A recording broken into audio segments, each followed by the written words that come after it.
जय हिंद दोस्तों, मैं नाम आदित्य और मैं आपके अपने YouTube channel MP research centre में आप सभी का स्वागत करता हूं। देखिए, फिजिक्स का पहला चैप्टर है कूलाम का नियम तथा विद्युत क्षेत्र। आज का वीडियो बहुत ही इंपॉर्टेंट होने वाला है। इसमें हम देखेंगे, कवर करेंगे पूरा का पूरा। ये आप लोगों के लिए रिवीजन के पर्पज से ही बनाया जा रहा है। आप लोग एग्जाम में ये आपके लिए बहुत ही वज्रवान साबित हो सकता है। ठीक है, इसमें हम डिस्कस करेंगे विद्युत आवेश का वितरण क्या होता है, विद्युत आवेश क्या होता है, विद्युत आवेश का संरक्षण क्या होता है, आवेश का क्वांटम किसे कहते हैं, आवेशों का क्वांटमीकरण किसे कहा जाता है, और कूलाम का नियम तथा कूलाम का नियम क्या होता है और इसका सदिश रूप कैसे होता है, बहुत इंपॉर्टेंट है। अध्यारोपण का सिद्धांत क्या कहलाता है, विद्युत बल तथा गुरुत्वाकर्षण बल में क्या डिफरेंस है। फिर उसके बाद देखेंगे विद्युत क्षेत्र तथा बल रेखाएं क्या होती हैं, बिंदु आवेश के कारण विद्युत क्षेत्र की तीव्रता कैसे निकाला जाता है। गुरुजी तनी हमको बता दीजिए। विद्युत द्विध्रुव तथा विद्युत द्विध्रुव आघूर्ण क्या होता है गुरुजी। विद्युत द्विध्रुव के कारण उत्पन्न होने वाले विद्युत क्षेत्र की तीव्रता, जिसमें हम अक्षीय और निरक्षीय स्थिति निकालते हैं। ठीक है, तो हम यहाँ से भैया एक एक करके निकालेंगे। आप कुल रेख का पूरी थोड़ी ना खिला देंगे आपको, धीरे धीरे पूरी खाइए, अपना पेट भरिए, आनंद लीजिए। ठीक है, तो हम बात करते हैं कि आज विद्युत आवेश की बात करें। आज नहीं भैया, इसी में हम कुल डिस्कस करेंगे। डोंट वरी, कोई टेंशन लेने वाली बात नहीं है कि आज मतलब गुरुजी का यह पढ़ाएंगे केवल आवेश, नहीं। हम इस वीडियो में सब कुछ डिस्कस करेंगे, लेकिन अभी जो फिलहाल पहला स्टेप है वो हम डिस्कस करेंगे विद्युत आवेश होता क्या है।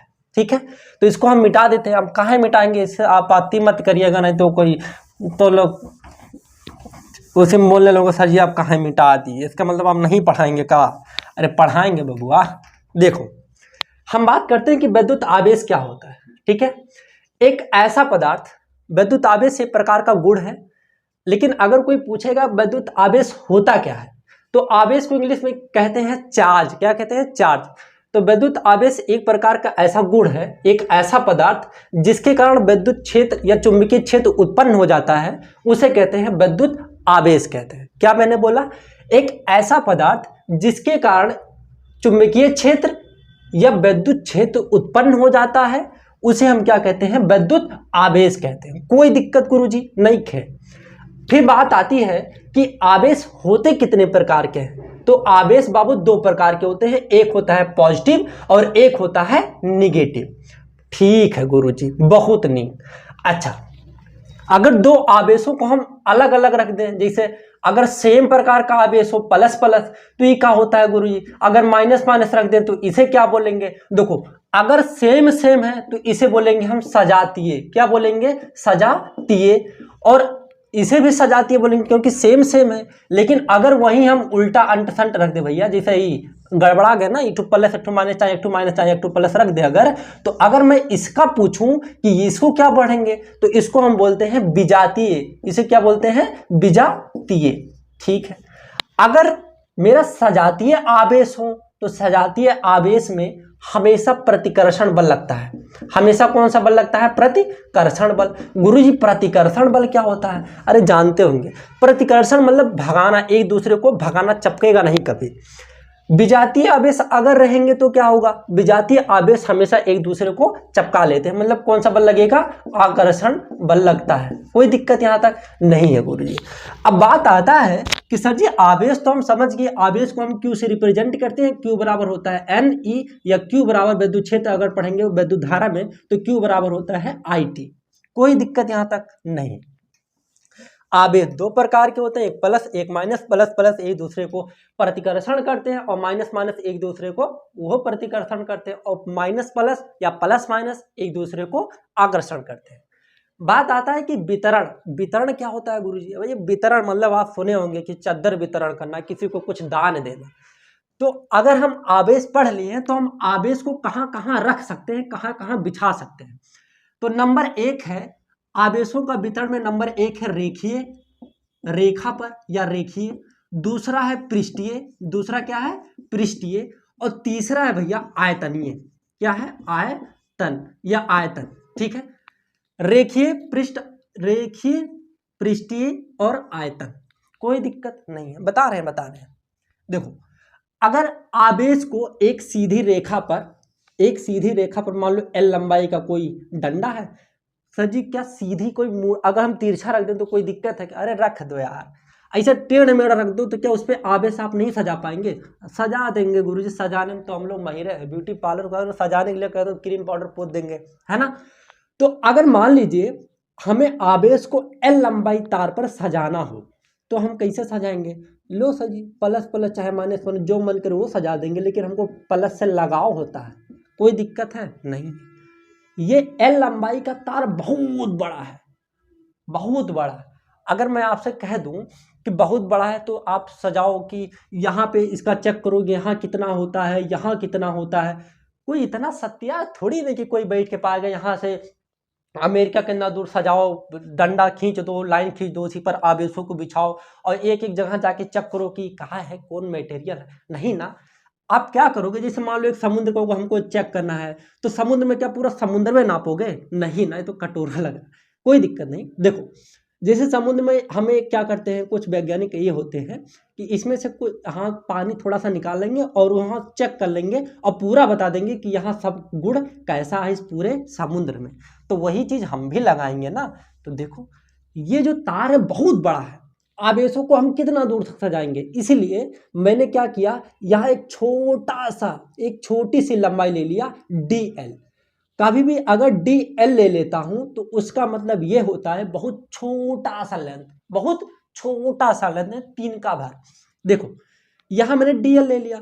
अब बाबू एक बात बताओ, जब हम आवेशों को बहुत दूर तक रखेंगे तो बहुत आवेश लगाना पड़ेगा, अब बहुत छोटे से लेंथ पर हमें D क्यों लेना पड़ेगा? क्यों? क्योंकि जब बहुत छोटी सी दूरी है तो बहुत छोटा सा आवेश हम बिछाएंगे। तो इसको हम रेखीय आवेश घनत्व कहते हैं।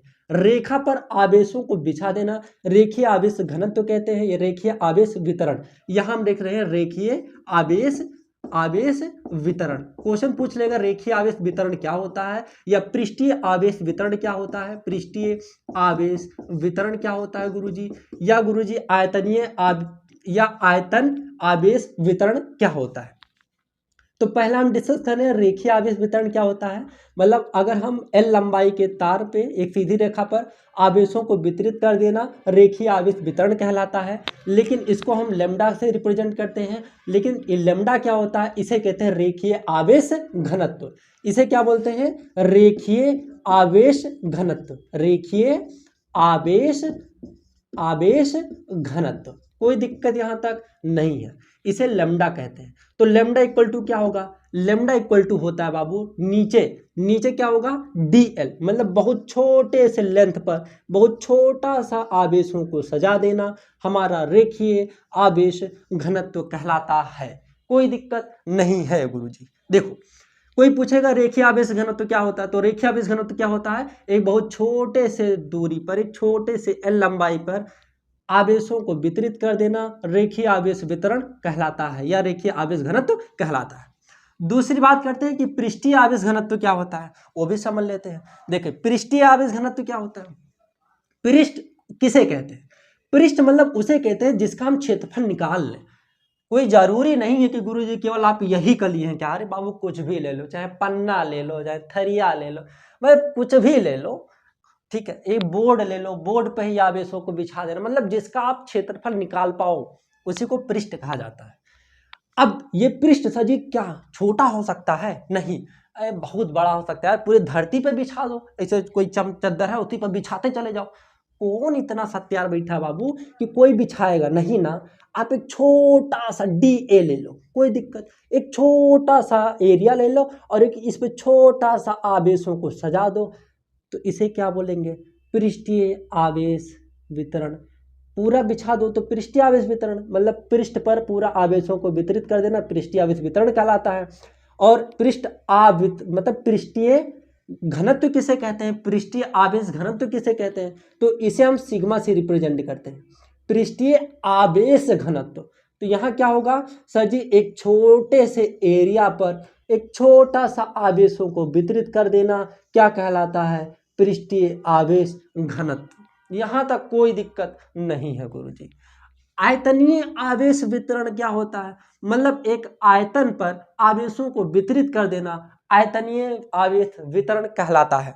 लेकिन आयतन आवेश घनत्व क्या होता है, या आयतनीय आवेश घनत्व क्या होता है? तो इसे हम रो से रिप्रेजेंट करते हैं, इसको हम मिटा देते हैं। ध्यान से देखो, आयतनीय आवेश घनत्व को हम रो से रिप्रेजेंट करते हैं। तो रो इक्वल टू होता है, जैसे मान लीजिए एक हम बेलन ले रहे हैं, ठीक है। बेलन।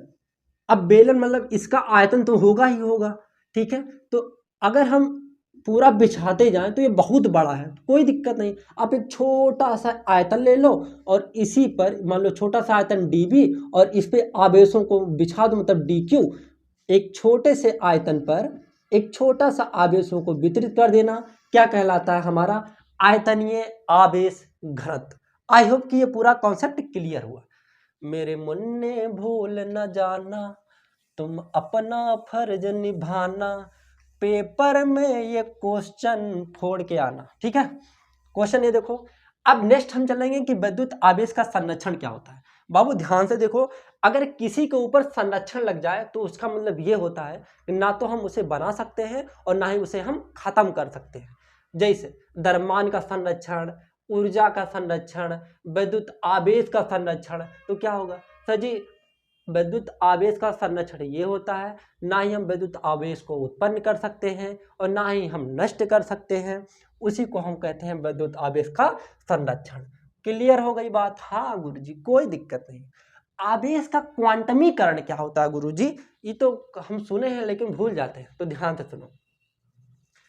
आवेश का क्वांटमीकरण क्या होता है? जैसे Q बराबर क्या होता है? Q बराबर होता है NE। N क्या है? नंबर। कौन सा नंबर? N हो सकता है पूर्णांक। गुरुजी पूर्णांक नहीं पता है, पहले पूर्णांक बता दो, पूर्णांक होता क्या है? तो पूर्णांक मतलब ये होता है माइनस से लेकर 0 और प्लस। अट्टा बट्टा नहीं बाबू, हाई अट्टा बट्टा ये सब नहीं, ठीक है। ये सब रियल नंबर में आ जाएंगे, केवल माइनस 0 और प्लस। जैसे -1, -18, 0, +2, +3, ऐसा। ये क्या होता है? पूर्णांक। तो n हमारा पूर्णांक होना चाहिए। तो आवेशों को क्वांटमीकरण कहता है कि हमारा जो इलेक्ट्रॉन हम बांटेंगे, ये इलेक्ट्रॉन जो हमारा उत्पन्न होता है वो हमेशा पूर्णांक के रूप में उत्पन्न होता है, कोई दिक्कत नहीं है।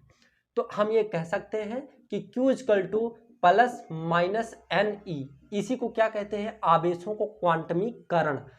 n क्या हो सकता है? 0 हो सकता है, -1, -2, +3, +4, लेकिन कभी भी 1/2 के रूप में या 1/3, 5/6। अब ऐसा मत सोचने लगा सर जी क्या 1/10 के रूप में हो जाएगा क्या? मैंने क्या बोला? अट्टा बट्टा के रूप में कभी नहीं होगा। पूर्णांक होगा या तो प्लस या तो माइनस या तो 0, अट्टा बट्टा नहीं होगा। ठीक है गुरुजी, आवेशों का क्वांटमीकरण भी सीख लिए। अब आते हैं कि कूलाम का नियम, यहीं से हमारा स्टार्ट होता है, ठीक है। बढ़िया। तो कूलाम क्या है? कूलाम भाई साहब ने कहा, ध्यान से देखो, उन्होंने कहा कि हम आवेश तो पढ़ चुके, लेकिन ये चट्टा जब हम प्लस प्लस रख लिए, ये भगा कहाँ रहा है यार? ये क्यों भगा रहा है? मैं तो ये समझ रहा हूं कि प्लस प्लस मतलब सजातीय आवेश एक दूसरे को तो भगा रहे हैं, लेकिन क्यों भगा रहा है? बीच में कोई चट्टा बैठा है या तो इसको ढकेल रहा है। भाई कोई बलवान बैठा होगा तभी तो ढकेल रहा है, ये अपने मने थोड़ी ना कि भाग रहा है, नहीं ना। या फिर देखा यार माइनस और प्लस हो रहा है तो ये बुला रहा है, मतलब कि माइनस विजातीय आवेश रख दे रहे हैं तो किसी को इसे बुला ले रहा है, प्लस प्लस रख दे रहे हैं तो ये भगा दे रहा है। मतलब यहाँ बीच में कोई बल कार्य कर रहा है। बीच में कौन सा कार्य कर रहा है? बल। अब वह बल कौन सा है? इसी बल खोजा किसने? कूलाम का नियम ही। उन्होंने कहा कि जो बीच में बल लग रहे हैं, प्रतिकर्षण और आकर्षण बल, कौन बताया? कूलाम का नियम। कूलाम का नियम बताता है, ठीक है। तो चलो हम बताते हैं। हमने क्या कहा? 1, 2 आवेश लेते हैं Q1 और Q2, कूलाम के नियम के अनुसार, और इनकी बीच की दूरी ले लेते हैं R, कोई दिक्कत नहीं है गुरुजी। कूलाम के नियम के अनुसार हमारा जो बल होता है F, इनके बीच में लगने वाले बल आकर्षण या प्रतिकर्षण दोनों हो सकते हैं, कोई दिक्कत नहीं। हमारा जो बल होता है किन्हीं दो स्थिर बिंदु आवेशों के, ध्यान से सुनो, हमारा जो बल होता है किन्हीं दो स्थिर बिंदु आवेशों के गुणनफल के अनुक्रमानुपाती, गुणनफल के अनुक्रमानुपाती, इन दो आवेशों के गुणनफल के अनुक्रमानुपाती तथा जो बल होता है इनकी दूरी के वर्ग के व्युत्क्रमानुपाती होता है। व्युत्क्रमानुपाती मतलब उल्टा पटक दो, यही कूलाम का नियम कहलाता है। अब जब हम एफ इधर सेम है, प्रोपोर्शनल लिखेंगे, इधर होगा Q1 और इधर होगा Q2 और बटे हो जाएगा R स्क्वायर। प्रोपोर्शनल का चिन्ह हटता है तो एक कांस्टेंट आ जाता है K, तो F इक्वल टू K हो जाएगा Q1 Q2 बटे R स्क्वायर। अब इस K का मान इन्होंने प्रयोगों द्वारा निकाला कि इस K का जो मान होता है 9 गुणे 10 के पावर 9 होता है, या इसी K को मान हम ऐसे भी लिख सकते हैं 1/4 पाई एप्सिलॉन नॉट इस K का मान होता है। कोई दिक्कत नहीं है गुरुजी। अब इसको आप ऐसे भी याद कर सकते हो 1/4 pi epsilon naught Q1 Q2 बटे R स्क्वायर, ये कूलाम का नियम था, कोई दिक्कत नहीं है। अब हम ये देख लिए कि 1/4 पाई एप्सिलॉन नॉट यहां लिख दे रहे हैं, नहीं तो दिखबे नहीं करेगा, अब वहां कोई है नहीं। देखो मैंने कहा अब इसको मिटा देते हैं, ठीक है। 1/4 पाई एप्सिलॉन का मान जो होता है वो 9 गुणे 10 के पावर 9 होता है, ठीक है। लेकिन अगर एप्सिलॉन नॉट का मान मुझे ज्ञात करना हो तो क्या करेंगे, एप्सिलॉन नॉट को यहां भेज देंगे, यहां पे, तो मान लो यहां पे आ गया। अब जब ये यहां चलाया तो ये उठ के यहां चला आएगा, तो 1/4 पाई गुणे 9 गुणे 10 के पावर 9, ठीक है। अब जब हम 4 का मान और पाई का मान 22/7 और गुणा उड़ा करेंगे तो एप्सिलॉन नॉट का मान हमको मिलता है 8.85 इंटू 10⁻12। कोई दिक्कत यहां तक नहीं है, ये भी इंपॉर्टेंट है, ठीक है। अब एक बात आती है कि सर जी इसका मात्रक क्या होगा। देखो बल का मात्रक क्या होता है, न्यूटन, बल का ऐसा ही मात्रक क्या होता है, न्यूटन। अब हम एप्सिलॉन नॉट का मात्रक और डायमेंशन फार्मूला देखेंगे क्योंकि ये बहुत इंपॉर्टेंट है, ठीक है। देखो फार्मूला होता है F equal to 1/4 pi epsilon naught Q1 Q2 बटे R स्क्वायर। R दूरी है, Q कूलाम है, Q कूलाम है। हम ये जानते हैं कि जो नंबर होता है जैसे 1 2 3 4 कुछ भी नंबर का हम डायमेंशन फार्मूला नहीं निकाल पाते हैं, ठीक है। आंकिक वैल्यू का डायमेंशन फार्मूला निकलता ही नहीं है। अब ऐसे पूछ ले बाबू द्वि का मात्रक क्या होगा, तो द्वि का मात्रक कहाँ होगा बाबू, ठीक है। तो आंकिक का जो मान होता है न्यूमेरिकल वैल्यू का, वो उसका डायमेंशन फार्मूला नहीं निकलता है। अब जब उसका मात्रकवे नहीं है तो डायमेंशन फार्मूला कहाँ से निकालेंगे, ठीक है। कोई दिक्कत है नहीं ना, ठीक है। यहाँ अब देखो एप्सिलॉन नॉट का मुझे मात्रक चाहिए, तो एप्सिलॉन नॉट को यहां भेजेंगे और ये उठ के यहां चला आया, ठीक है। तो यहां लिखेंगे epsilon naught equal to 1/4 pi, F को नीचे ले आएंगे, मैंने बताया हूं जो जाता है उसके दर पे चला आता है, Q1 Q2 बटे R स्क्वायर। कोई दिक्कत नहीं है गुरुजी। अभी तो कूलाम है, अभी तो आप बताए हैं गुरुजी 1/4 पाई का मान कोई भी न्यूमेरिकल वैल्यू का डायमेंशन या यूनिट नहीं हो सकता, इसलिए हम इसको काट देंगे। और ध्यान से सुनो, F नीचे है, F कहाँ है, नीचे है, ठीक है। आवेश का मात्रक क्या होता है, कूलाम। आवेश का मात्रक क्या होता है, कूलाम। ऐसा नहीं है बाबू कि Q1 का मात्रक अलग हो जाएगा, Q2 का मात्रक अलग हो जाएगा, नहीं। देखने का नजरिया आप बदलें, Q1 भी आवेश है, Q2 भी आवेश है, इसका मात्रक कूलाम, इसका मात्रक कूलाम, और बटे है नीचे क्या है, नीचे बल है, बल का मात्रक न्यूटन, और दूरी है, ये R क्या है, दूरी है, तो दूरी का मात्रक होता है मीटर, तो मीटर इंटू मीटर हो जाएगा, मीटर इंटू ये मीटर स्क्वायर हो जाएगा, कोई दिक्कत नहीं।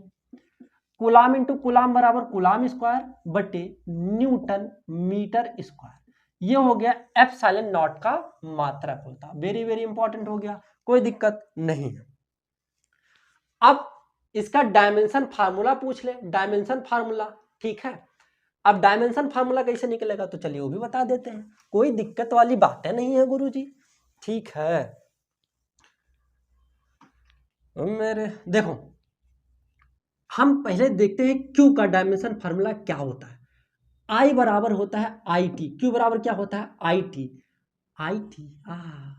I मतलब होता है एम्पियर, और इसको हम I हमारा जो 7 मूल राशियों में होता है उनमें ये पाया जाता है, इसलिए I का डायरेक्ट हो गया A, और समय भी समूल राशियों में पाया जाता है, इसलिए हो जाएगा इसका डायरेक्ट 80। तो Q का मात्रक हो गया भैया 80। बल का मात्रक सर जी मूल राशि में नहीं होता है, तो बल बराबर होता है m इंटू ए भी नहीं होता है, तो त्वरण बराबर क्या होता है वेग परिवर्तन बटा समय। इसको हम डायरेक्ट बता दे रहे हैं, इसका डायमेंशन फार्मूला होता है mLT के पावर -2। ये हो गया बल का, कोई दिक्कत नहीं है। दूरी तो सर जी मूल राशि में होबे करता है, तो दूरी को L से रिप्रेजेंट करते हैं, कोई दिक्कत नहीं है सर। अब देखो इसका डायमेंशन फार्मूला आप तो विद इन सेकंड निकाल लिए। देखिए कूलाम स्क्वायर, तो कूलाम का होता है 80, तो 80 का होल स्क्वायर। लो भैया 80 का होल स्क्वायर, बहुत अच्छी बात है।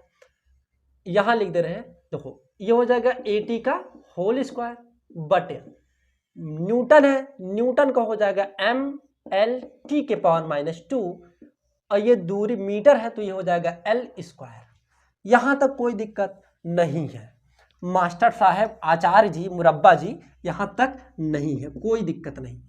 इसको वर्ग करेंगे तो हो जाएगा a स्क्वायर, ये हो जाएगा t स्क्वायर, और नीचे हम लिखेंगे mL क्यूब, क्योंकि L स्क्वायर और L हो जाएगा L क्यूब, और यहाँ t के पावर -2 हो जाएगा। अब इसको हम ऊपर ले जाएंगे तो ये हो जाएगा m-1, क्योंकि m ऊपर है, m के पावर 1 है, m के ऊपर जाएगा तो माइनस हो जाएगा, L ऊपर जाएगा तो हो जाएगा L के पावर -3, ये हो जाएगा a स्क्वायर, t के पावर 2, और ये भी जाएगा तो +2, तो t हो जाएगा 4। ये हो गया भैया इसका डायमेंशन फार्मूला हो गया, एप्सिलॉन नॉट का डायमेंशन फार्मूला हो गया।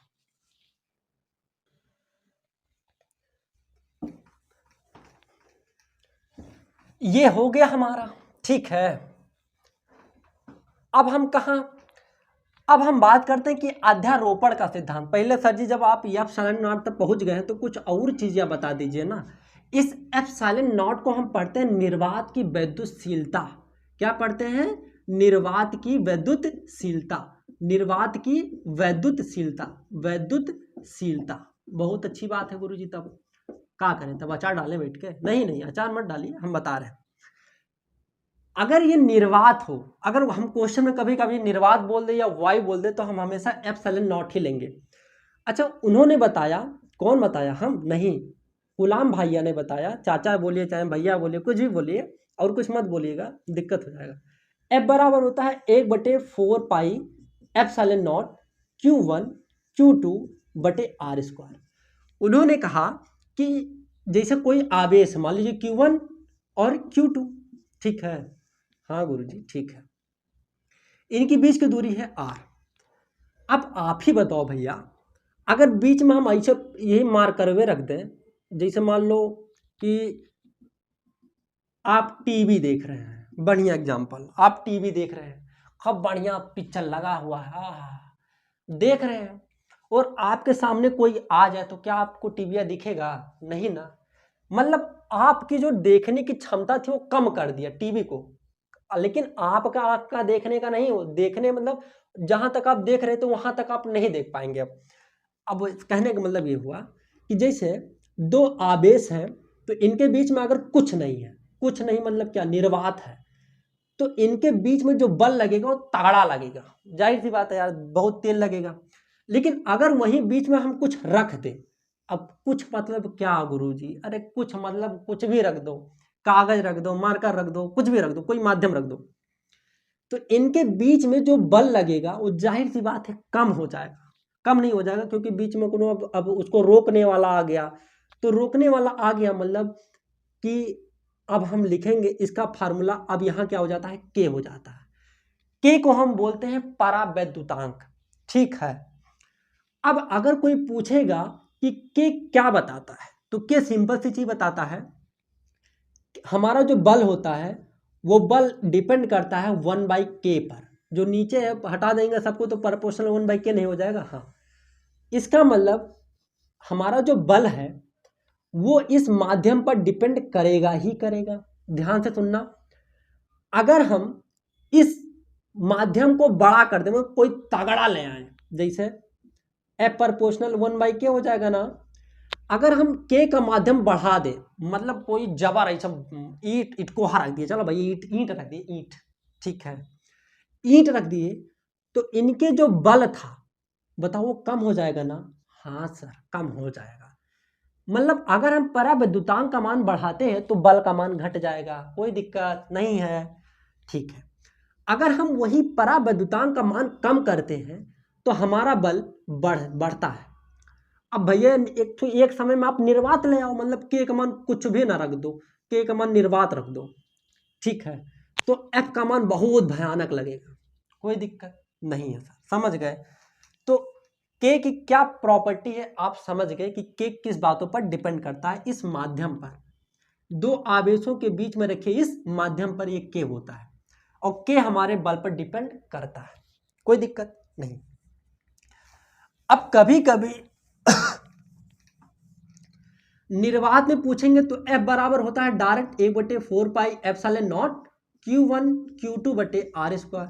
लेकिन अगर कोई मीडियम है, कोई माध्यम है, तो 1/4 पाई एप्सिलॉन नॉट यहाँ हो जाएगा K और Q1 Q2 बटे आर स्क्वायर। कोई दिक्कत नहीं है गुरुजी, कोई दिक्कत नहीं है। अब अगर हम F बटे Fm मतलब निर्वात की विद्युत फोर्स या बल और मीडियम में रखे हुए बल का जो मान होता है, अगर इसी में हम भाग कर दें तो ये पूरा पूरा कट जाएगा, मतलब 1/4 pi epsilon naught Q1 Q2 बटे आर स्क्वायर, और यहाँ रखें 1/4 pi epsilon not K Q1 Q2 बटे आर स्क्वायर। तो ये पूरा पूरा, अरे ऊपर काट दिए, ये पूरा पूरा ये इससे कट गया और ये इससे कट गया, और K हमारा कहाँ आ जाएगा, ऊपर आ जाएगा, कोई दिक्कत नहीं है। लेकिन अगर हम K का मान पूछें, ध्यान से सुनिए, अगर निर्वात है तो एप्सिलॉन नॉट लेंगे, और अगर निर्वात नहीं है, जैसे कोई वैद्युत है, कोई मतलब कि निर्वात के हटाकर कोई माध्यम का वैद्युतशीलता है, तो उसको हम लिखेंगे एप्सिलॉन नॉट।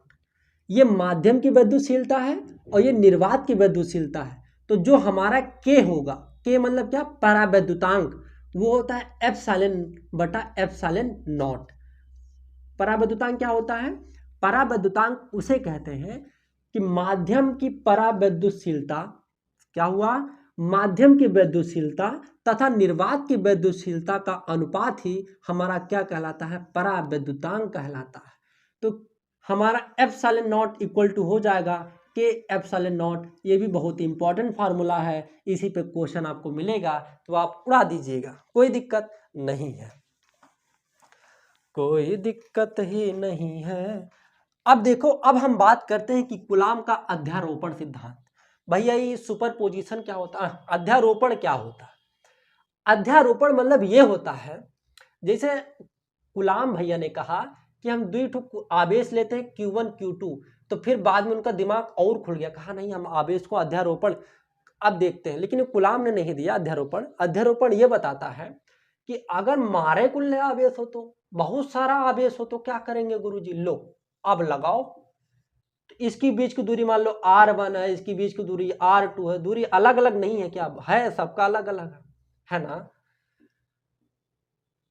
आवेशों का अध्यारोपण सिद्धांत ये कहता है बलों का कि इनके बीच में लगने वाला बल, इनके बीच में लगने वाला बल और टोटल नेट सबका, आज सबको मिला के जो बल होता है, सबको मिला के जो बल लगता है, इन अलग अलग आवेशों के बीच लगने वाले बल के सदिश योग के बराबर होता है। F1 plus F2 plus F3 plus F4 dot dot dot जितना भी, ये आवेशों का अध्यारोपण कहलाता है, कोई दिक्कत नहीं है सर। अब आवेशों को F बराबर इसे भी कर सकते हैं 1/4 pi epsilon naught Q1 Q2 बटे आर स्क्वायर प्लस कुछ भी कर दो, ठीक है, कोई दिक्कत नहीं। अब गुरुजी आवेशों का अध्यारोपण तो हम पढ़ चुके हैं, वैद्युत बल क्या होता है और गुरुत्वाकर्षण बल क्या होता है, जरा ये बता दीजिए, क्योंकि हम वैद्युत बल तो सीख चुके कि वैद्युत बल मतलब F को ही कहते हैं। वैद्युत बल और गुरुत्वाकर्षण बल को में अंतर आप बता दीजिए सर जी, ध्यान से सुनो। वैद्युत बल हमेशा क्या हो सकता है, वैद्युत बल या तो गुरुजी प्रतिकर्षण हो सकता है या गुरुजी आकर्षण हो सकता है, लेकिन क्या आप ग्रेविटी को कभी सुने हैं कि वस्तु ऊपर भेजता है, नहीं ना। इसके अंदर केवल एक फोर्स लगता है, वो भी आकर्षण बल लगता है। कौन सा लगता है, आकर्षण। अंतर पूछेगा तो आप बता देंगे ना कि वैद्युत बल के दो नेचर हो सकते हैं, या तो प्रतिकर्षण हो सकता है या फिर आकर्षण हो सकता है। और गुरुत्वाकर्षण की क्या खासियत है? गुरुत्वाकर्षण बल हमेशा आकर्षण बल होता है। यहाँ तक कोई दिक्कत नहीं है मास्टर साहब, आचार्य जी, कोई दिक्कत नहीं है। चलो अब हम बात करते हैं कि वैद्युत क्षेत्र क्या होती है। यहां तक तो हम डिस्कस कर चुके पूरा। देखिए हमने कूलाम का नियम तो डिस्कस कर दिया, लेकिन इस कूलाम नियम का सदिश रूप हमने नहीं बताया। चलिए वो भी बता दे रहे हैं। कूलाम का जो सदिश नियम है वेरी वेरी इंपॉर्टेंट है, बहुत ज्यादा इंपॉर्टेंट है, ठीक है। तो कूलाम का सदिश नियम क्या कहता है कि हम अगर कोई दो आवेश लेते हैं, ठीक है, मतलब उनके बीच में जो बल लगता है उसकी दिशा किधर होती है। हम तो जान गए ना कि प्रतिकर्षण और आकर्षण होता है, लेकिन उसकी दिशा किधर होती है वो सदिश रूप में बताया जाता है। जैसे मान लीजिए Q1 है और ये मान लीजिए Q2 है, ठीक है। दोनों प्लस प्लस है, माइनस प्लस कुछ भी ले सकते हैं, हमने प्लस प्लस लिया। और इनकी जो बीच की दूरी है वो माने यहाँ से बिंदु O लिया और यहाँ से हमने ले लिया ये R1 और इसको ले लिया R2। Q1 की दूरी यहाँ से O से R1 और Q2 से R2, लेकिन हम ये पढ़ रहे हैं सदिश रूप, इसलिए हम इस पे लगा देंगे एक ठो ऐसे तीर लगा देंगे, ये बताता है दिशा। कोई दिक्कत नहीं। ये प्लस है और ये भी प्लस है, तो ये इसको भगाएगा, तो भगाएगा मतलब इसका जो बल लगेगा वो होगा F, फोर्स इधर लगेगा। ये भी प्लस है ये भी प्लस है, तो ये इसको भगाएगा, तो ये भी भगा दिया। कोई दिक्कत नहीं है गुरुजी, कोई दिक्कत है नहीं। ये हो गया F। लेकिन अब पहले ये समझते हैं, जैसे मान लो दो लोग हैं, एक है और दो लोग हैं, एक नाम है एक और दो। अगर ये वाला बॉल इसको ढकेलेगा तो कहाँ से ढकेलेगा? पीछे से ना ढकेलेगा कि अगमा ढकेलेगा, अरे आगे भी ढकेल सकते हो, लेकिन अगमा थोड़ा दिक्कत है, थप्पड़ लगा देगा। पीछे से ढकेलना आसान है, लेकिन ऐसा करना मत, पीछे से ढकेला नहीं जाता। अरे धक्का दो यार, तो आगे दो, पीछे से क्या दिक्कत है। मान लो ये इसको ढकेल रहा है, तो जब ये इसको ढकेलेगा तो पीछवा से ढकेलेगा ना, तो इसको हमें बल के रूप में अगर लिखना हो तो हम इसको कुछ इस तरीके से लिखते हैं। ये 1 किसको ढकेल रहा है? 2 को। 1 किसको ढकेल रहा है? 2 को, तो इसको हम इस तरीके से लिखेंगे। अगर वही मैं कह दूं कि 2 ढकेल रहा है 1 को, तो हम क्या लिखेंगे? 2 ढकेल रहा है 1 को, इसको हम इस तरीके से लिखेंगे। कोई दिक्कत नहीं। इनकी बीच की जो दूरी है वो समान है, ठीक है, ठीक है। अब देखिए 2 ढकेला 1 को, 2 ढकेला 1 को, इसीलिए ऐसे लिखेंगे। कोई दिक्कत नहीं है गुरुजी।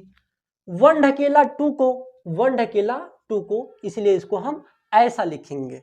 कोई दिक्कत नहीं है।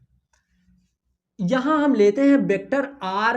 देखिए 1 के कारण 1 से 2, तो इसको लिखेंगे 1 2। इधर 2 1, तो इसको लिखेंगे R2 1। कोई दिक्कत नहीं है। इसको हम ऐसे लिखते हैं, ये 1 2 है, ये क्या है? 1 2 है। देखिए इसके कारण जैसे मैंने बताया कि 1 अगर ढकेलेगा 2 को, तो इसकी बीच की जो डिस्प्लेसमेंट होगी वो हम लिखते हैं R21। कोई दिक्कत नहीं है सर। इसके कारण जो दूरी होगी, इसके कारण जो डिस्प्लेसमेंट होगा वो लिखते हैं हम R12। यहां तक कोई दिक्कत नहीं है सर। अगर कभी भी R12 ऐसे लिखा है तो इसका जब हम डिस्प्लेसमेंट निकालते हैं तो हम हमेशा लिखते हैं R1 माइनस R2। कभी कभी कुछ बुकों में R2 माइनस R1 लिखता है, ठीक है, लेकिन हम ऐसे लिख रहे हैं R1 माइनस R2 ताकि आप लोगों को कोई कंफ्यूजन ना हो, ठीक है। तो इसको हम लिख दे रहे हैं डायरेक्ट R2 माइनस R1, ठीक है। वो R12 क्या होगा? R12 होगा R1 vector minus R2 vector. आप जरा इस गौर से देखिए इन दोनों को, तो अगर मैं इसमें माइनस कॉमन ले लूं तो ये हो जाएगा R2 माइनस R1 वेक्टर, ये देखिए, और ये पूरा चीजिया यही तो है। तो इसको मैं कह सकता हूं कि R12 जो वेक्टर है वो माइनस R21 वेक्टर के होता है। या आप क्लास 11 में जब सदिश पढ़े होंगे तो अगर हम वेक्टर ए बी है ऐसे, तो इसको हम ऐसे लिखते हैं, लेकिन यहाँ माइनस कर देते हैं। ये सदिश का नियम है, इसे कहते हैं विपरीत सदिश। कोई दिक्कत? तो वही चीज़ तो आपको लिखा हुआ है, सिद्ध भी कर दिए, कोई दिक्कत नहीं। अब इस दिशा को बताने के लिए एक एकांक सदिश लगता है, तो इस एकांक सदिश को हम ले रहे हैं R21 एकांक सदिश, मतलब एक टोपी पहना दिए। इसके कारण भी एक एकांक सदिश लगेगा R⁻²1, सॉरी यहाँ R12, क्योंकि 2 के कारण 1 पे लग रहा है। यहां तक कोई दिक्कत नहीं है। अगर हम R21 की बात करें तो ये होता है R21 वेक्टर बटे मैग्नीट्यूड R21, और हमको गुरुजी ये पता है कि जितनी दूरी ये है R21 उतनी दूरी R12 भी है, लेकिन फर्क इतना है कि R21 लेंगे तो माइनस R12 लेंगे, क्योंकि ये नियम बताता है सदिश का। तो अगर R21 लेंगे, R21, तो इसको हम R12 लिख सकते हैं क्या? लिख सकते हैं। माइनस क्यों लिखा? क्योंकि इस पे वेक्टर है इसलिए माइनस लिखा। इस पे वेक्टर नहीं है, मतलब ये बता रहा है कि इसकी बीच की दूरी अगर हम R12 लिखें या R21 लिखें, वेक्टर ना लिखें तब, तो बीच की दूरी दोनों तो सेम है ना, कोई दिक्कत नहीं है। तो ये R21 को हमने कर दिया R12। वो आप जरा गौर से देखिए, क्या हम इसको ये नहीं लिख सकते हैं R12 कैप? कोई दिक्कत, लेकिन यहाँ माइनस है तो माइनस कर दिए। तो सर जी इससे भी ये निष्कर्ष निकला कि R⁻12 equal to R21 cap. देखिए R21 कैप जो होता है ये इसके माइनस के बराबर होता है, कोई दिक्कत नहीं है। अब अगर हम इस बल की बात करें कि इन दोनों के बीच में जो बल, कूलाम बल का सदिश रूप लिखना हो, तो हम लिखते हैं F12 vector. F12 vector, F12 मतलब कि इस 2 के कारण लगने वाले बल को F12 बोलेंगे। तो जब द्वि के कारण लग रहा है तो द्वि के कारण हम एकांक भी लेंगे और 2 के कारण हम दूरी भी लेंगे। तो होता है 1/4 pi epsilon naught Q1 Q2 बटे R स्क्वायर। यहाँ 12 है ना, तो R12 लेंगे, R12 का होल स्क्वायर इंटू यहाँ हम लेंगे R12। यहाँ क्या लेंगे हम? R12 का कैप। अगर हम बात F21 की करें, समझने में कोई दिक्कत नहीं कन्फ्यूजन की, 12 है तो 12 सब जगह लेंगे।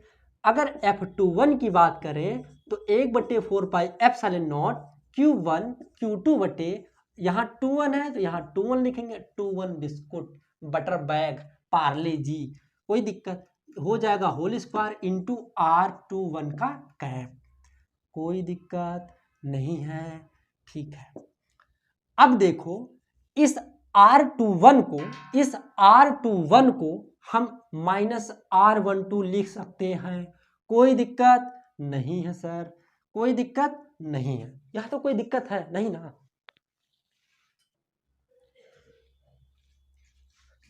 यहां तो कोई दिक्कत है नहीं है। गुरुजी जब दूरी निकाल रहे हैं आप तो वेक्टर मत लगाइए ना, दूरी निकाल रहे हैं आप, दूरी समान है दोनों का। लेकिन गुरुजी दिक्कत ये है कि यहाँ R12 है और यहाँ R21 है, इन दोनों को रिलेशनशिप मुझे हाई देखो, यहाँ सेम दिख रहा है ना बाबू। अगर हम 1/4 पाई एप्सिलॉन नॉट को Q1 Q2 बटे यहाँ R12 है, तो अभी मैंने बताया R12 अगर इस पर वेक्टर ना लगा हो तो R12 और R21 दोनों सेम है, दोनों सेम है ना, दूरियां तो सेम है बाबू, यहाँ से यहाँ तक बढ़ घट थोड़ी ना जाएगा। अगर वेक्टर लगा दिया तब माइनस होता है। तो इसको हम ऐसे भी लिख सकते हैं R12 का होल स्क्वायर, और इसको हम लिख सकते हैं, अगर हम इसको R⁻12 करना हो, यहाँ 21 था, अब वेक्टर को 12 करना है तो यहाँ माइनस लगा देते हैं, कोई दिक्कत नहीं। ये माइनस उठ के यहाँ चला आता है तो ये माइनस हो गया। और ये पूरा चीज़ें देखेंगे तो आपको F12 नजर आएगा, F12। तो इससे ये पता चला कि जो हमारा बल लगता है, ध्यान से सुनो, इधर का जो बल लगाता है और इधर का जो बल लगाते हैं, इन दोनों के जो बीच का रिलेशनशिप होता है वो माइनस होता है। जाहिर सी बात है माइनस होगा ही, क्योंकि हमने बताया है वेक्टर सदिश में कि अगर ए बी है और बी ए लिखना है तो वेक्टर माइनस हो जाता है, कोई दिक्कत नहीं है। यह जो सदिश नियम है यह न्यूटन के थर्ड लॉ पर डिपेंड करता है, न्यूटन के थर्ड लॉ को बताता है। ये कैसे बताता है? जैसे मान लो आप एक सैंडल पा गए, एक तमाचा किसी से पा गए बढ़िया बढ़िया से, ठीक है, तो वो आपको मारी, भैया मारी नहीं, वो आपको एक थप्पड़ जड़ दी, फिर जड़ दिया, तो उस लड़कवा को भी चोटिया लगेगा ना, तो मतलब हमारा भी एक रिएक्शन फोर्स उसको लगाएगा। मैं अगर उसको मारूंगा तो वो भी मुझे मारेगी। ये मैं इस दीवार को मार रहा हूँ, इस दीवार को मैं मार रहा हूँ तो हमको चोट लगता है, क्यों? क्योंकि ये नियम बताता है न्यूटन का थर्ड लॉ, एक्शन रिएक्शन। ये पता चल गया कि हम जितना बल लगाते हैं उतनी विपरीत दिशा में वो हमको बल लगाता है। यहां तक कोई दिक्कत नहीं होना चाहिए। अब बात हम करते हैं कि वैद्युत क्षेत्र की। अब बात हम किसकी करते हैं? वैद्युत क्षेत्र की करते हैं। ध्यान से सुनो, अब बात हम करते हैं वैद्युत क्षेत्र की। वैद्युत क्षेत्र क्या होता है? देखो, हमने आवेश को तो स्टडी कर लिया, अब वैद्युत क्षेत्र क्या होता है ध्यान से देखिए। किसी आवेश के चारों ओर का वह क्षेत्र, किसी आवेश के चारों ओर का वह क्षेत्र जिसमें एक अन्य आवेश को लाने पर, किसी अन्य आवेश को लाने पर उसमें प्रतिकर्षण या आकर्षण बल का अनुभव हो, उसे कहते हैं वैद्युत क्षेत्र। यहां तक कोई दिक्कत नहीं। गुरुजी कैसे? ध्यान से सुन बाबू, जैसे मान लो यहाँ पे, जैसे बहुत लोग कहते हैं कि यहाँ मान लो जैसे पानी है और यहाँ लाइट जो है वो खराब हो गई है और यहाँ से पूरी बिजली यहाँ पे, मतलब बिजली यहाँ तक फैली हुई है, तो लोग क्या कहते हैं, मत जाना नहीं तो लाइट मार देगा। और गाँव वाले से कहता है जाओ ना, नहीं तो लाइटिया मार देगा। काहे मार देगा भैया? इसलिए कहा कि वहाँ पूरा लाइट घेरा हुआ, खराब है लाइट, पानी वानी की वजह से यहाँ लाइट पूरी फैली हुई है, मतलब ये विद्युत का क्षेत्र है, यही तो कहेंगे।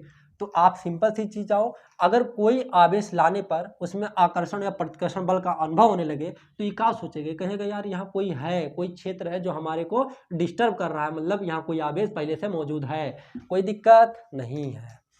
तो वैद्युत क्षेत्र क्या होता है? किसी आवेश के चारों ओर का वह क्षेत्र जिसमें किसी अन्य आवेश को लाने पर उसमें आकर्षण या प्रतिकर्षण बल का अनुभव हो, उसे कहते हैं वैद्युत क्षेत्र कहते हैं। यहाँ तक कोई दिक्कत नहीं है गुरुजी। वैद्युत क्षेत्र समझ गए? जी सर। अब वैद्युत बल रेखाएं क्या होती हैं? वैद्युत क्षेत्र तो समझ गए, लेकिन वैद्युत बल रेखाएं क्या होती हैं? ध्यान से सुनो, इसी वैद्युत क्षेत्र से ही आ गया वैद्युत बल रेखाएं। जैसे मान लीजिए यहाँ कोई आवेश है और किसी अन्य आवेश को लाने पर, अगर ये आवेश स्वतंत्र है, स्वतंत्र मतलब जानते हो उसको कोई बोलने रोकने वाला ढकेलने वाला है ही नहीं, वो अपने मन का राजा है। अब अगर इसके अंदर आकर्षण लग रहा है या प्रतिकर्षण लग रहा हो, तो जिधर बल लगेगा, जैसे आकर्षण लग रहा है इधर आकर्षण, तो ये स्वतंत्र अगर हो तो ये बल क्या करता है, एक सीधी वक्राकार मार्ग पर ऐसे ऐसे चला जाता है, ठीक है, जिधर बल लगता है उसी की दिशा में। तो वैद्युत बल रेखाएं क्या कहते हैं? एक ऐसा काल्पनिक रेखा जिसमें स्वतंत्र आवेश गति करता है या जाता है, उसी को कहते हैं वैद्युत बल रेखाएं। कोई दिक्कत नहीं। एक ऐसा काल्पनिक रेखा है जिसपे स्वतंत्र आवेश जाता है, एक सीधी वक्राकार मार्ग पर जाता है, उस रेखा को हम कहते हैं वैद्युत बल रेखाएं। यहां तक कोई दिक्कत नहीं। अब वैद्युत बल रेखाओं की प्रॉपर्टी समझ लेते हैं। वैद्युत बल रेखाओं की प्रॉपर्टी पहला ये है कि जैसे मान लीजिए यहाँ प्लस है और यहाँ माइनस है, अरे माइनस क्या है, यहाँ प्लस आवेश है, यहाँ माइनस। तो पहली प्रॉपर्टी ये है कि प्लस से वैद्युत बल रेखाएं निकलती हैं और माइनस पर समाप्त हो जाती हैं, ठीक है। लो भैया,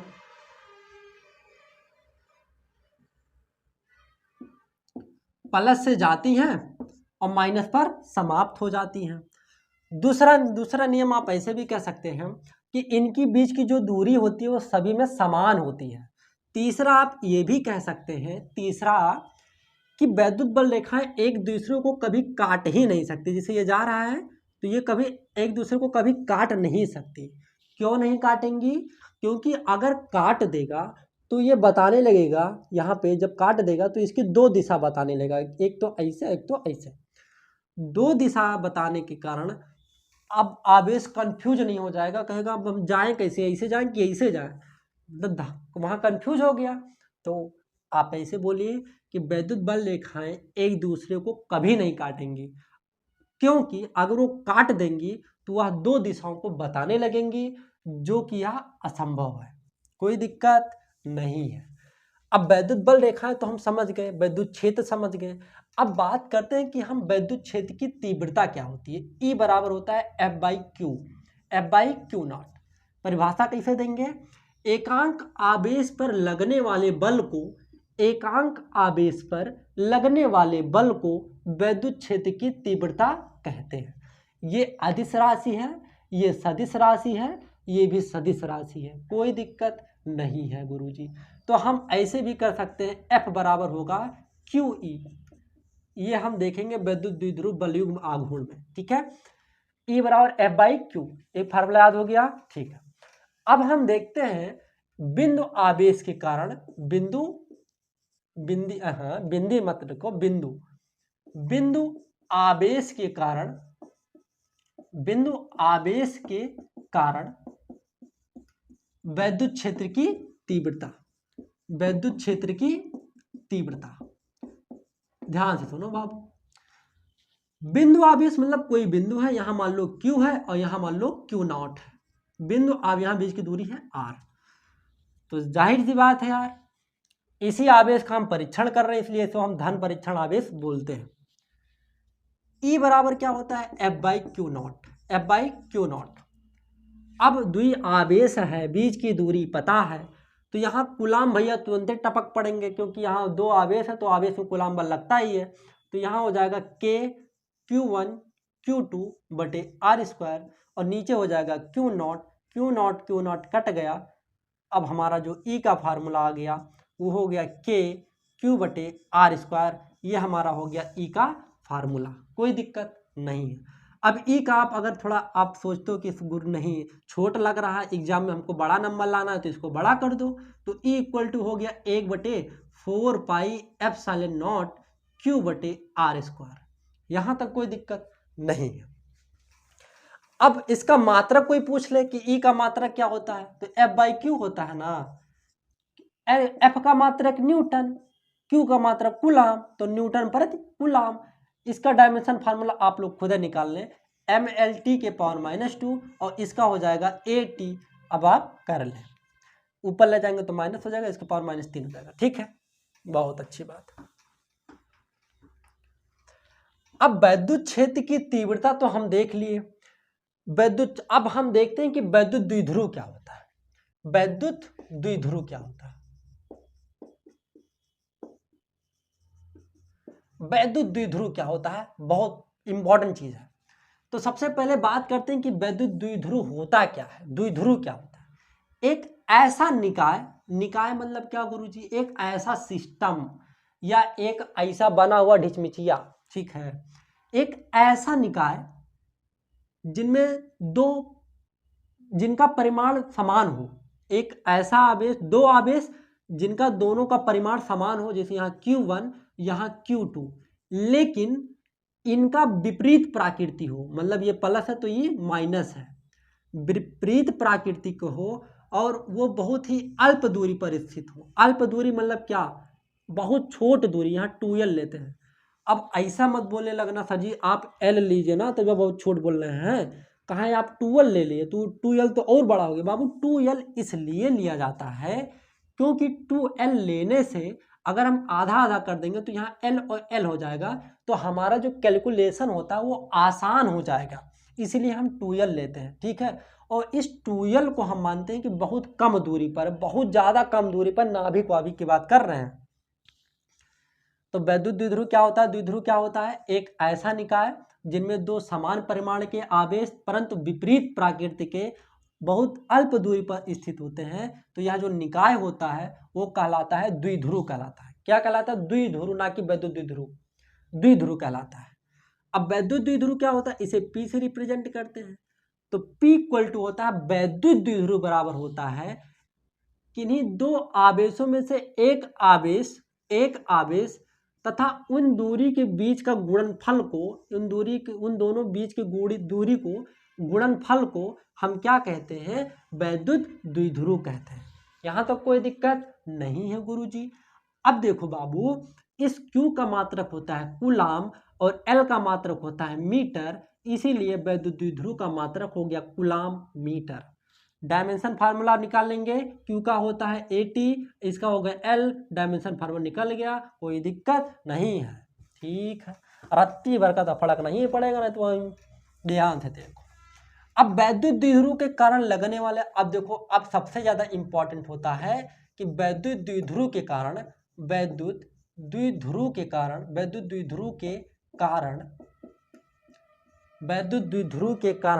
वैद्युत क्षेत्र की तीव्रता, यहां आप देखें हम लोगों ने वैद्युत द्विध्रुव देख लिया, लेकिन जो फार्मूला आया P, वो तो वैद्युत द्विध्रुव है ना, जो ये निकाय बना। लेकिन वैद्युत द्विध्रुव आघूर्ण क्या होता है? तो ये होता है किन्हीं आवेश और बीच की दूरी के गुणनफल को वैद्युत द्विध्रुव आघूर्ण कहते हैं। उसका डायमेंशन आपको निकाल दिए। अब हेडिंग आता है कि वैद्युत द्विध्रुव के कारण उत्पन्न वैद्युत क्षेत्र की तीव्रता। तो वैद्युत क्षेत्र की तीव्रता तीन बातों पर निर्भर करता है, लेकिन आपके एग्जाम में केवल दो इंपॉर्टेंट है। एक होता है अक्षीय और एक होता है निरक्षीय। एक होता है अक्षीय और एक होता है निरक्षीय। उससे पहले हम आपको कुछ बताना चाहते हैं, जैसे मान लीजिए परिणामी कैसे निकलता है, रिजल्टेंट कैसे निकलता है, परिणाम कैसे निकलता है। ठीक है, तो हम वो आपको बता रहे हैं।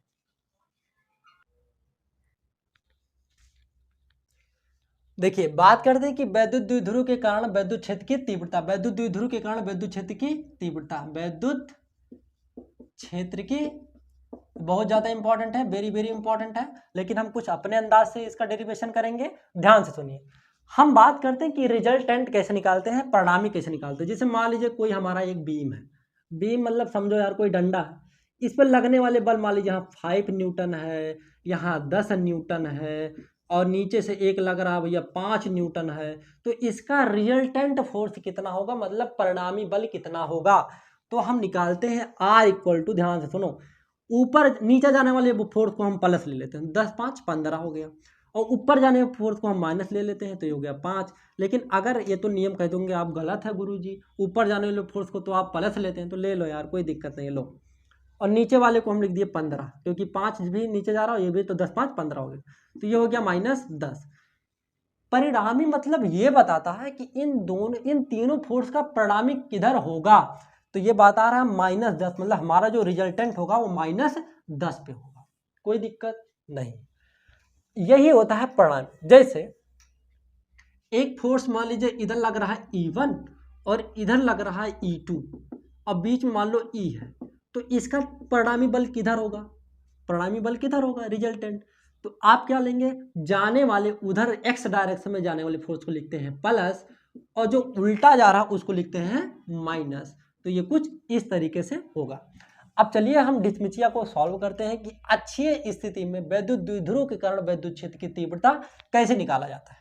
तो हमने क्या लिया, मान लेना भैया दो आवेश Q1 Q2, ये माइनस ले लो, ये प्लस ले लो, कोई दिक्कत नहीं है। अब ये वैद्युत द्विध्रुव है, तो यहाँ बीच की दूरी हम R नहीं मानेंगे। वैद्युत द्विध्रुव के बीच की दूरी कितनी होती है भैया, 2L होती है, और बीच में एक होता है मध्य बिंदु, जिसका नाम ले लो A, कोई दिक्कत, या O ले लो, ठीक है गुरुजी। तो ये L हो जाएगा, ये L हो जाएगा। हमें R दूरी पर यहाँ पे बिंदु A पर R दूरी पर वैद्युत क्षेत्र की तीव्रता निकालना है। आपको मैं पहले बता चुका हूं कि जो वैद्युत क्षेत्र होता है प्लस, जैसे प्लस होता है तो इसकी वैद्युत क्षेत्र किधर होता है, बाहर की ओर, और अगर माइनस होगा तो ये होता है अंदर की ओर। इतना तो आप जानते ही होंगे, ठीक है, ठीक है गुरुजी। इस माइनस के कारण अगर कोई माइनस है तो वैद्युत द्विध्रुव अंदर होगा कि बाहर होगा सर जी? अंदर की ओर होगा। ठीक, तो अंदर मतलब क्या? इधर होगा। तो मैंने ये ले लिया, ये हो गया ई, इसके कारण ले लिया क्या? E1, क्योंकि 1 था 1 ले लिया, कोई दिक्कत ही नहीं है। इसके कारण अगर हम ले, इसके कारण Q2 के कारण, तो Q2 प्लस है, तो प्लस के कारण ये भगाएगा, तो ये हो जाएगा E2, क्योंकि अगर कोई प्लस होता है तो उसे विद्युत क्षेत्र बाहर जाते हैं, तो प्लस के कारण बाहर गए और माइनस के कारण अंदर बुला लिया। ये बीच की दूरी है R, ध्यान से समझो। अगर हम बात करें E2 की, अगर हमें निकालना हो कि सर जी E1 कितना होगा, ई का फार्मूला क्या होता है? ई का फार्मूला होता है गुरुजी 1/4 पाई एप्सिलॉन नॉट Q बटे R स्क्वायर। लेकिन E1 की वैल्यू निकालनी है, तो E1 मतलब E1 यहाँ से, E1 की दूरी है मुझे यहाँ से निकालनी है, मतलब ये Q1 के कारण है, मतलब यहाँ से यहाँ तक की दूरी कितनी होगी? तो R, देखिए यहाँ तक R था और ये L, तो R प्लस L हो गया, R प्लस L, ये दूरी हो गया ना? ठीक है, तो हो गया 1/4 पाई एप्सिलॉन नॉट Q1 बटे, क्योंकि यहाँ Q1 था ना, यहाँ हम Q1 लेंगे। यहाँ देखिए, यहाँ हम आवेशों को ऐसे माइनस और प्लस कर दे रहे हैं, तो कोई और आसान हो जाएगा सॉल्व करने पे। माइनस Q और प्लस Q, माइनस के कारण इधर लगा, प्लस के कारण उधर लगा, तो E1 बराबर होगा, E1 मतलब E1 माइनस के कारण, तो माइनस का मान हो गया Q बटे R स्क्वायर, R मतलब हो गया R plus L, R plus L का होल स्क्वायर। यहाँ तक कोई दिक्कत नहीं है। अच्छा, अगर E2 का मान पूछे तो 1/4 पाई एप्सिलॉन नॉट Q बटे E2 मतलब वो भगा रहा है, मतलब प्लस के कारण। अब यहाँ से यहाँ तक की दूरी कैसे निकालेंगे गुरुजी? यहाँ से यहाँ तक की दूरी निकालना है, तो आप ध्यान से देखो, यहाँ से R है और यहाँ L है, R में से L उड़ा दो तो यहाँ दूरी मिल जाएगी, मतलब R में से L को हटा दो तो ये दूरी हमको मिल जाएगी। अब इसका रिजल्टेंट हम कैसे निकालते हैं? इक्वल टू होता है, उधर जो फोर्स जा रहा है प्लस, तो ये हो गया E2, और इधर जो फोर्स जा रहा हो माइनस, मतलब E1, ये हो गया रिजल्टेंट। फार्मूला लिख दीजिए, ये हो गया 1/4 पाई, 1/4 पाई, ये पूरा देखिए, ये पूरा कॉमन ले लेंगे, लिख दे रहे हैं, देखो इसको हम K लिख दे रहे हैं, K Q बटे R प्लस L का होल स्क्वायर। देखिए यहाँ E2 है तो R माइनस L होगा, यहाँ पे R माइनस L होगा, माइनस K Q बटे R प्लस L का होल स्क्वायर, क्योंकि E1 है तो यहाँ E1 में प्लस है, कोई दिक्कत नहीं है। अब हम वहां पे क्या करते हैं, KQ कॉमन ले रहे हैं, तो E इक्वल टू हो जाएगा KQ, यहाँ सिंपल सी हमारा जो हमारा मेथड मिल जाएगा वो 1/R माइनस L का whole square plus 1/R plus L का होल स्क्वायर, कोई दिक्कत नहीं है सर। अब हम क्या करते हैं, इसको यहाँ गुणा कर देते हैं, तो K इक्वल टू हो जाएगा KQ बटे, डायरेक्ट फार्मूला तोड़ ले रहे हैं, R square plus L square plus 2RL, formula हो गया। यहाँ करेंगे तो इसको मिटाना पड़ेगा क्योंकि जगह थोड़ा कम है, यहाँ कर देते हैं। E इक्वल टू हो जाएगा KQ R स्क्वायर, यहाँ गुणा करके डायरेक्ट खोल दे रहे हैं, A प्लस B का होल स्क्वायर, ये हो जाएगा L square plus 2RL plus A minus B का होल स्क्वायर, क्या हो जाएगा R square plus L square minus 2RL।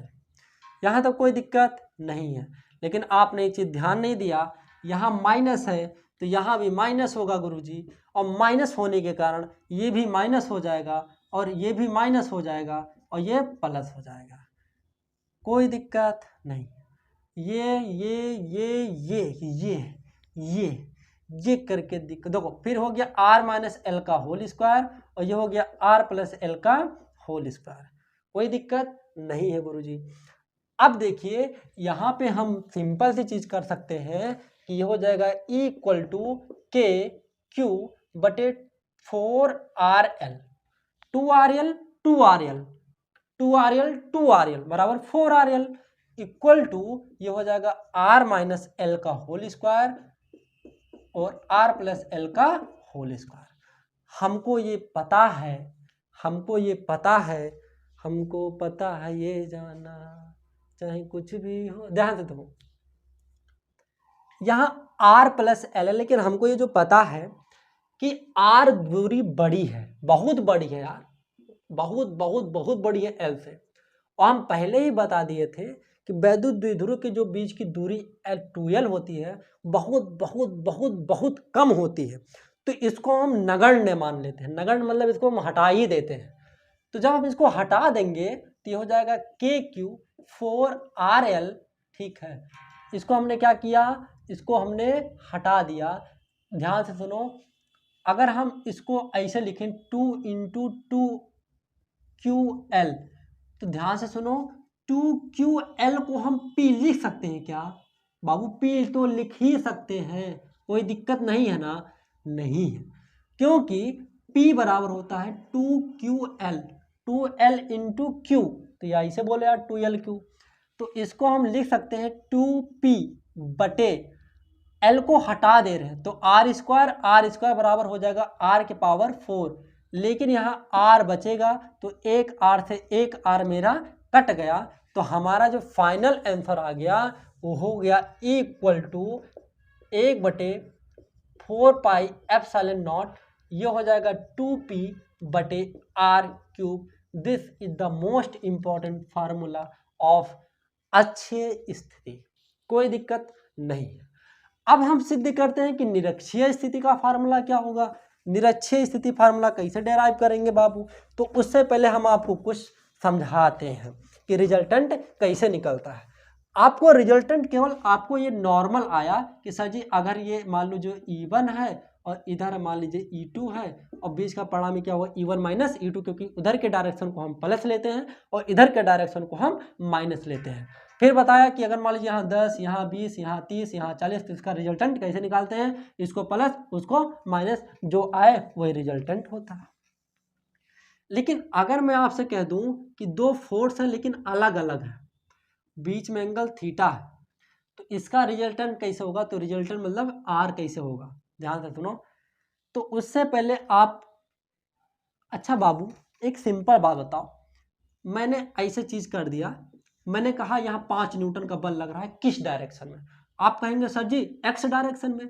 मैंने कहा 10 न्यूटन का बल किस डायरेक्शन में? कहेंगे वाई डायरेक्शन में। लेकिन अगर हम ऐसे कर दें और मैं पूछ लूँ कि 5 न्यूटन का जो बल है, 50 कर दे रहे हैं, 50 न्यूटन का जो बल है वो किस डायरेक्शन में लग रहा है, तब आप कंफ्यूज हो जाएंगे, सर जी एक्स बताएं कि वाई बताएं? कहा बताएं, एक्स वाई दोनों बता दे? कहा नहीं। तो आप क्या करेंगे, आप यहाँ एंगल दो, कुछ तो कुछ एंगल बनेगा ही बनेगा। तो इस 50 को दो भागों में तोड़ लेते हैं, एक एक्स डायरेक्शन में और एक वाई डायरेक्शन में, ताकि बच्चों को आसान लगने लगे कि तो पहचान जाएगा ना ये एक्स डायरेक्शन में वाई डायरेक्शन में है, कोई दिक्कत है नहीं। तो इस बल को हम दो भागों में तोड़ लिए, जिधर थीटा होता है उधर कॉस होता है, और ये हो जाएगा 50 साइन थीटा। समझ में आ गया ना? हॉरिजॉन्टल को कॉज लेंगे, लेकिन थीटा के सामने कॉज, ध्यान से सुनो, हॉरिजॉन्टल हॉरिजॉन्टल नहीं, जिधर थीटा होगा उधर कॉज, और ऊपर वाले को क्या लेंगे? साइन लेंगे। समझ गए जी सर। निरक्षीय स्थिति में ध्यान से सुनिए, निरक्षीय स्थिति में मोस्ट इंपॉर्टेंट ये भी है, यहां हम क्या लेते हैं निरक्षीय स्थिति में, यहां हम दो आवेश ले लिए, एक ले लिए भैया -q और एक ले लिए +q। बीच की दूरी है, क्योंकि द्विध्रुव के कारण पूछा है, बीच की दूरी है 2l और यहाँ पे है मान लो बिंदु O, बीच में मध्य बिंदु, ये L हो गया, ये L हो गया। अब मुझे R दूरी पर, मतलब यहाँ R दूरी पर हमें विद्युत क्षेत्र की तीव्रता निकालनी है। अगर ये माइनस है तो अगर हम इसको E1 ले तो ये अंदर की ओर होगा, मतलब कुछ इधर होगा E1 के कारण। अभी इसको भगा देगा धन से, क्योंकि प्लस है तो भगा दिया, ये होगा E2, कोई दिक्कत नहीं। एंगल कोई थीटा बना रहा है, यहां भी एंगल थीटा है, यहां भी एंगल थीटा है।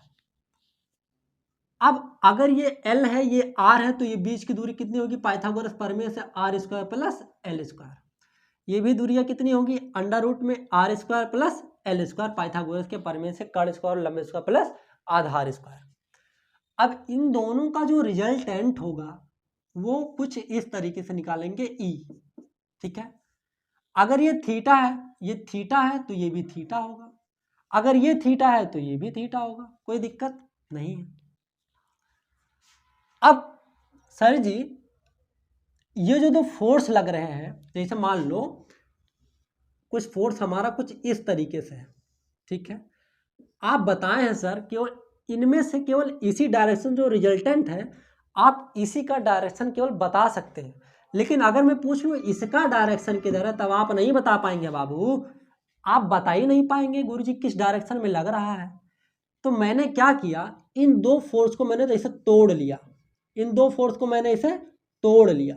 अब तो आप बता ही देंगे गुरुजी ये वाई में है, ये एक्स में, ये एक्स में, ये वाई में, बता देंगे ना, ठीक है। वही तो मैं चाहता हूं यार, आप लोग बताओ, ध्यान से देखो।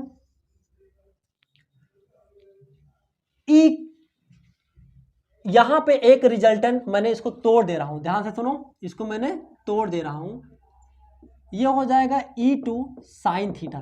क्यों? क्योंकि इधर थीटा है तो इधर कॉज होगा, तो ये हो जाएगा E2 कॉस थीटा, ठीक है। अगर हम इस E1 को तोड़े तो E1 को भी हम दो भागों में इसे तोड़ दे रहे हैं, ये हो जाएगा E1, क्योंकि उधर कॉज है तो इधर भी, इधर थीटा तो उधर कॉज, तो ये हो जाएगा कॉज थीटा, और ये हो जाएगा E1, ये हो जाएगा साइन थीटा। आई होप कि इतनी बात क्लियर हुई, ठीक है सर। देखिए बीच की दूरी ये भी है, बीच की दूरी ये भी है, बीच की दूरी सब सेम है, तो अगर हम y डायरेक्शन की बात करें, अगर हम y डायरेक्शन रिजल्टेंट की बात करें तो ये हो जाएगा E2 साइन थीटा, और नीचे है minus E1 sine theta. E1 E2 का मान सेम आएगा, इसलिए दूसरे को काट के जीरो बना देंगे, इसलिए इस रिजल्टेंट को हम रिजॉल्व नहीं करेंगे, नहीं इसमें इन्वॉल्व नहीं करेंगे। अब हम x डायरेक्शन देखते हैं तो E इक्वल टू होता है, सर जी इधर है तो इधर माइनस लिखेंगे, ए भी इधर है तो इधर भी इक्वल टू ए भी माइनस लिखेंगे, ये क्या हो जाएगा E1 कॉस थीटा, ये भी इधर है तो माइनस E2 कॉस थीटा, क्योंकि ये भी x डायरेक्शन में, ये भी x, ये भी x, माइनस माइनस सब जहाँ काट दिए तो E इक्वल टू हो गया E1 cos theta plus E2 cos theta, कोई दिक्कत नहीं। अच्छा यहाँ अगर कॉस थीटा का मान निकालें तो कॉस थीटा इक्वल टू क्या होता है, आधार बटे कर्ण, आधार का मान कितना है L, और कर्ण का मान कितना है गुरुजी अंडर रूट में R square plus L square, कोई दिक्कत नहीं है।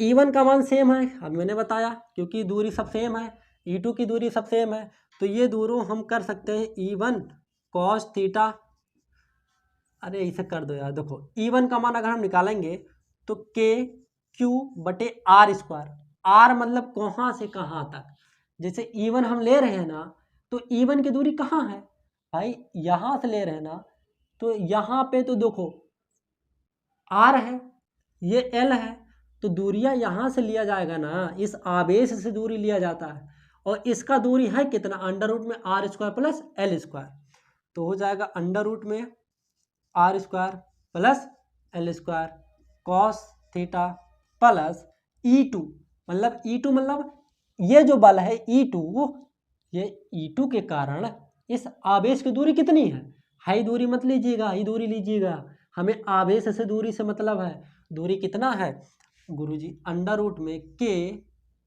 Q बटे E2 का मान निकालना, विद्युत क्षेत्र की तीव्रता, दूरी क्या हो जाएगी R square plus L square का होल स्क्वायर कॉस थीटा। यहाँ तक कोई दिक्कत नहीं है गुरुजी। अब मैं यहाँ क्या कर रहा हूँ, सिंपल सी चीज है, यहाँ पे मैं कर दे रहा हूँ, देखो सेम है ना, अगर मैं कह दूँ x प्लस एक्स कितना हो जाएगा 2x, क्योंकि ये भी सेम है ये भी सेम है, तो मैं डायरेक्ट कर दे रहा हूँ इक्वल टू 2, इसको मैं डायरेक्ट कर दे रहा हूँ के क्यू बटे, ये भी जुड़ जाएंगे, हो जाएगा अंडर वर्ग हो जाएगा, तो हो जाएगा R square plus L square, क्योंकि रूट का वर्ग करेंगे, ध्यान से सुनो, यहाँ पे स्क्वायर है, यहाँ पे स्क्वायर है, वर्ग हट गया इंटू कॉज थीटा, ये हो जाएगा 2KQ अपान R square plus L square, cos theta का मान कितना निकाले थे, कॉज थीटा बराबर आधार बटे कर्ण, मतलब अंडर रूट में R square plus L square.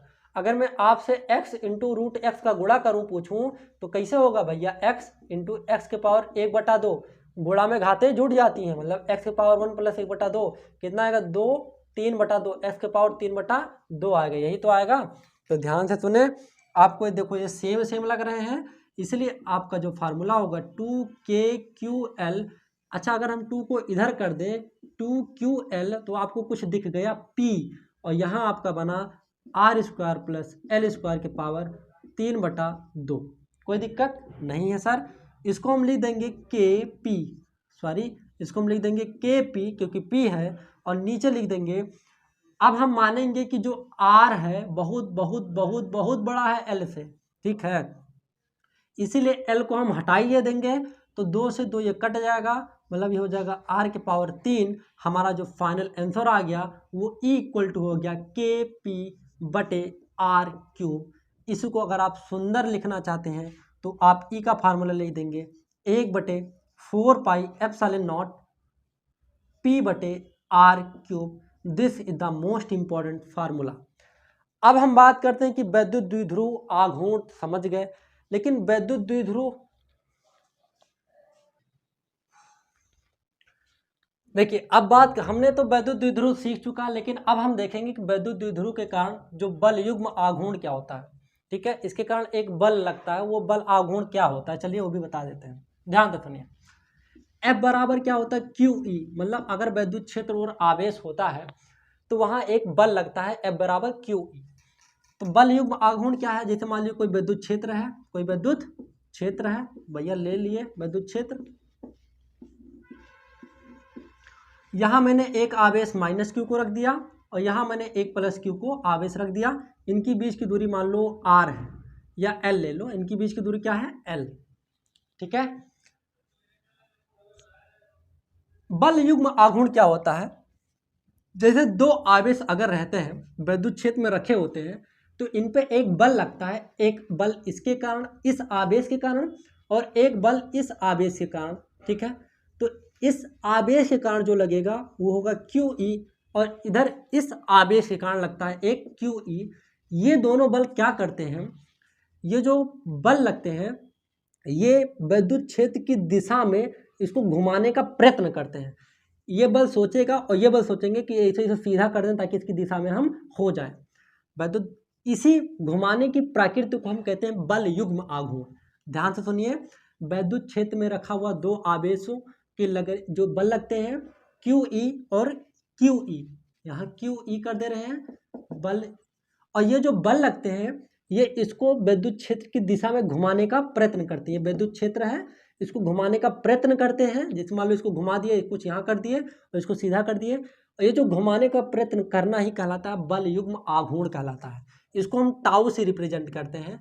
तो बल युग्म आघूर्ण इक्वल टू होता है बल इंटू परपेंडिकुलर डिस्टेंस, लंबवत दूरी, क्या लंबवत दूरी। अब सर जी लंबवत दूरी कैसे निकालेंगे, देखो बल का क्या होगा QE, मान लो QE बल तो निकाल लिए, लेकिन गुरुजी यहाँ से अगर हम निकाल लें तो लंबवत दूरी कैसे निकलेगा। अगर लंबवत दूरी हमें निकालना हो, जैसे ये बल है तो हमें लंबवत दूरी कुछ, अगर हमको ये पता चल जाए तभी तो इस पर लंब है, ध्यान से सुनो, ये बल है इस पर लंब है, हमें लंबवत दूरी निकालना है। तो लंबवत दूरी कैसे निकलेगा, ध्यान से देखो, अगर ये L है, यहाँ बीच के एंगल थीटा है, तो ये हो जाता है L साइन थीटा। कैसे, साइन थीटा इक्वल टू क्या होता है बाबू, साइन, जैसे मान लो ABC, sine theta equal to क्या होता है लंब बटा कर्ण, लंब का मान कितना हो गया BC, लंब बटा कर्ण, कर्ण का मान कितना हो गया L, तो BC इक्वल टू क्या हो जाएगा L sine theta, BC equal to क्या हो जाएगा L साइन थीटा। कोई दिक्कत नहीं है। परपेंडिकुलर डिस्टेंस आ गया L साइन थीटा। अब हम ये भी पता है हमारा जो फार्मूला हो गया टाउ का मान, वो हमारा फार्मूला मिल गया, या इसको हम FL साइन थीटा बोले या QEL साइन थीटा बोले, यह हमारा होता है वैद्युत द्विध्रुव बल युग्म आघूर्ण। ये चैप्टर यहाँ पूरा समाप्त होता है। आई होप कि ये पूरा वीडियो अच्छा लगा होगा। अगर मेरा वीडियो पसंद आए तो लाइक कीजिए, सब्सक्राइब कर लीजिए, और इसका जो न्यूमेरिकल है हम बहुत ज़्यादा से ज़्यादा न्यूमेरिकल नेक्स्ट पार्ट में हम लाएंगे कल के वीडियो में। बस इसी पे विराम देते हैं। जय हिंद, जय भारत।